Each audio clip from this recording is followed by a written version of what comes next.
Taliban fighters are going door to door and forcibly marrying girls as young as 12 as they impose their terrifying vision of Islam on areas of Afghanistan they have seized.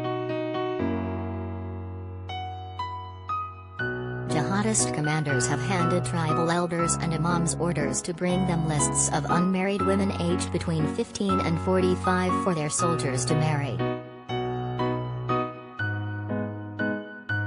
But now, it has been claimed that girls as young as 12 are being forced into sexual slavery in a dramatic return to life as it was under the Islamist group in the 1990s. Meanwhile, a female journalist described being forced to flee her home as the Taliban approached, and is now in hiding and in fear of her life. The 22-year-old, speaking to The Guardian anonymously for fear the Taliban will find her, said her life had been upturned in just a matter of days as fighters approached her home in the north of the country.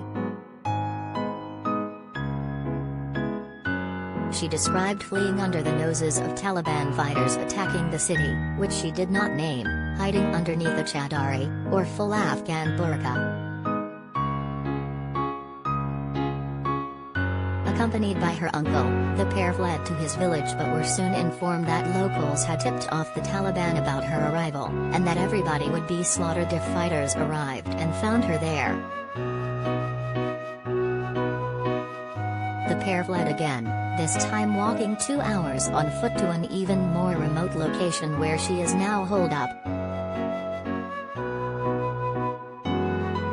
She has had no contact with her parents since she fled. After all, telephone lines in the city were cut. She said, "I am so scared and I don't know what will happen to me. Will I ever go home? Will I see my parents again? Where will I go? How will I survive?" The Taliban has rapidly captured territory in Afghanistan, starting in April when Joe Biden said he would keep a promise made by Donald Trump to have all U.S. forces out of the country by September 11.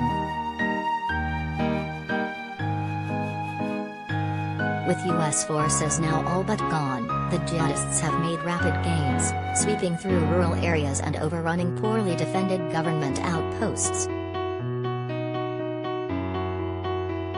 President Ashraf Ghani initially played down the threat, saying he had deliberately withdrawn troops into cities which would be easier to defend. But that tactic appears to have backfired, with 9 regional capitals having fallen to the Islamists in less than a week and most large cities within the country besieged.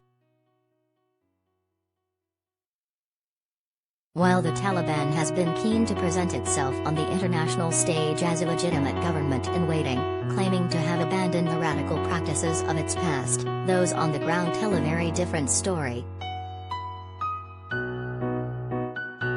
In areas that the Islamists have captured, women have been barred from going to school, working, or leaving their homes without a permit, activists have warned. Last month, reports emerged that fighters had ordered imams and tribal elders to prepare lists of all women aged 15 to 45 who were unmarried or widowed so they could be married to their fighters.